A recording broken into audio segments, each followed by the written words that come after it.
ভোর ভোর ঘুম থেকে উঠতে কিন্তু খুবই ভালো লাগে। আজকে অনেক সকালে ঘুম থেকে উঠেছি, উঠে কিন্তু আমরা দুজনে মানে আমি আর তোমাদের দাদা কিন্তু একটু হাঁটতে গেছিলাম।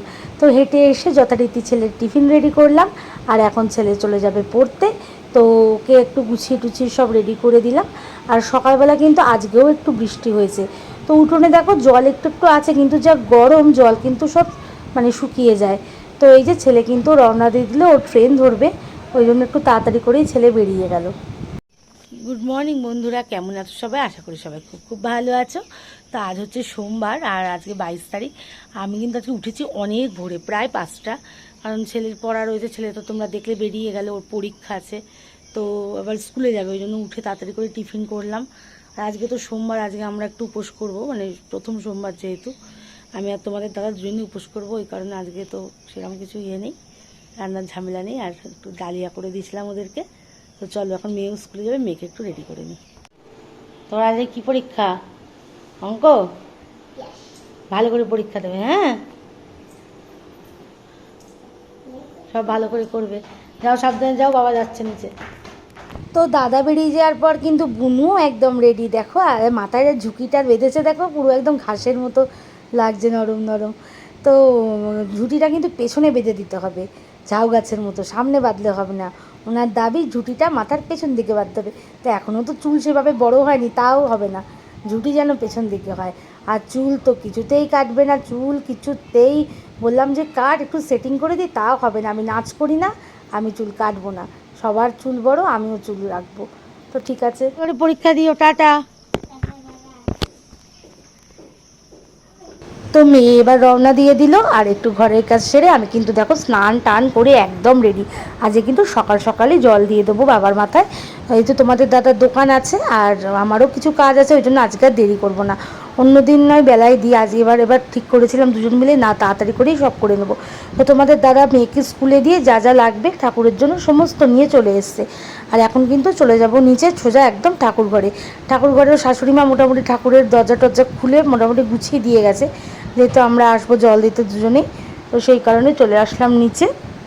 আর দেখো চারিদিকটা কি সুন্দর লাগছে, বর্ষাকালে সবুজ, মানে আরও সুন্দর লাগে দেখতে চারিদিকে গাছপালাগুলো। তো তোমাদের দাদা একটু বেলপাতা টেলপাতাগুলো পেরে নিল। আর ওদিকটা যা জঙ্গল, যা মশা, ওই জন্য আমি আর যাই না। তো এই যে তোমাদের সকাল সকাল কিন্তু একটু গোবিন্দ দর্শন করেই দিই, দেখো কি সুন্দর লাগে না? সত্যি কথা বলতে মনটা শান্তি হয়ে যায় ঠাকুর ঘরে আসলে। আর আমাদের ঠাকুর ঘরটা এত সুন্দর, এত সুন্দর, আমার তো খুব খুব খুব ভালো লাগে। তো এই যে তোমাদেরকেও একটু সকাল সকাল কিন্তু ঠাকুরের দর্শন করাই। আর এই যে এইদিকে কিন্তু আমাদের বাড়ির প্রতিষ্ঠিত শিব ঠাকুর। এই শিব ঠাকুরটা কিন্তু বাংলাদেশ থেকে আনা। আমার জ্যাঠা শ্বশুর মশাই, উনি মানে ডুব দিয়ে পেয়েছিলেন পদ্মা থেকে। তো সেইটাই উনি মানে ওই বাংলাদেশ থেকে মাথায় করে আমাদের ইন্ডিয়াতে নিয়ে এসেছিলেন। তো বহু বছরের, তো সেই থেকে কিন্তু আমাদের বাড়িতে এটা প্রতিষ্ঠিত করা। আর যে কোনো ইয়েতে আমরা আমাদের বাড়ির শিব ঠাকুরকেই জল দিই। তো এই যে আমিও মোটামুটি সব কিছু ধূপ ধুনো ধরিয়ে একদম রেডি করে গুছিয়ে নিচ্ছি, যাতে তোমাদের দাদা আসবে, ও আগে জল দেবে, তারপরে আমি জল দেবো। তো তোমাদেরকে চারিধারটা একটু সুন্দর করে দেখিয়ে দিই। এই যে তোমাদের দাদা কিন্তু বসেও গেছে, সব কিছু গুছিয়ে নিয়ে ওকে হাতের কাছে সমস্ত রেডি করে দিয়েছি। ও কিন্তু আগে জল দেবে, তারপরে আমি দেবো। তো তোমাদেরকে দেখাই দাও, এখানে আমাদের কিন্তু লক্ষ্মী ঠাকুর আছে, শীতলা মায়ের ঘট আছে, বড় ঘরটা দেখতে পাচ্ছ, এটাও কিন্তু বাংলাদেশ থেকে আনা। বহু মানে বহু পুরুষের বলতে গেলে চলে। তো এই শীতলা মায়ের পুজো হয় আমাদের বাড়িতে চৈত্র মাসে। এই যে দেখাও, তোমাদেরকে দেখাই, প্রচুর মানে প্রচুর মানুষ আসে, গ্রামের প্রচুর মানুষ আসে জল দিতে, বা যখন কেউ অসুস্থ হয় এই মা জল নিতে আসে, ঘটের জল তারা নিয়ে যায় তাদের রোগ নিরাময়ের জন্য। তো এই যে তোমার দাদা আগে জল দিয়ে নিই।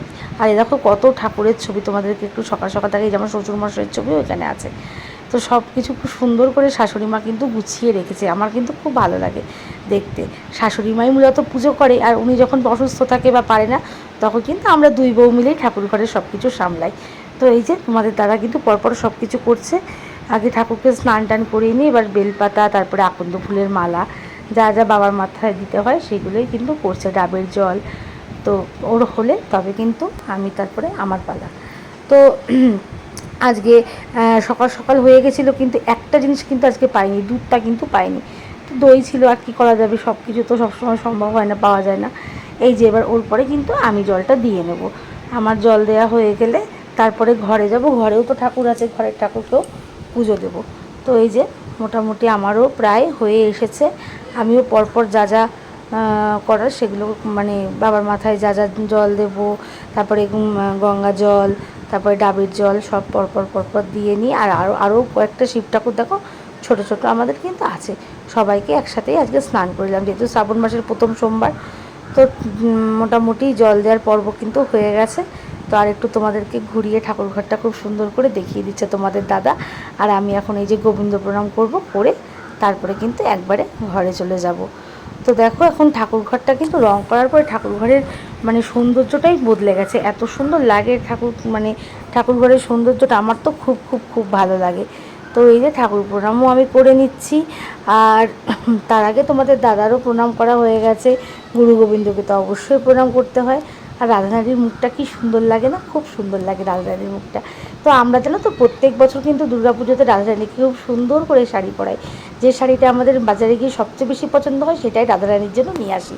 তো এই যে নিচে জল দিই, ঠাকুর ঘরে জল দিই, এবার কিন্তু ঘরে চলে এসেছি। ঘরেও আমার একটা ছোট্ট শিব ঠাকুর আছে, এখানেও আজকে জল দিয়ে দেবো। আর নিত্য পুজো যেমন করি সেভাবেই পুজো দিয়ে আর শিবের মাথায় কিন্তু জল দিয়ে নেব, নিয়ে তারপরে কিন্তু আবার এই যে আমার পরিটা স্কুল থেকে এসে গেছে, এই যে এই নাচু করছে, মাথায় একটা ঝুঁটি পড়েছে, এই যে এই নাচু হচ্ছে পরিটা, আমার মিষ্টি পরিটা।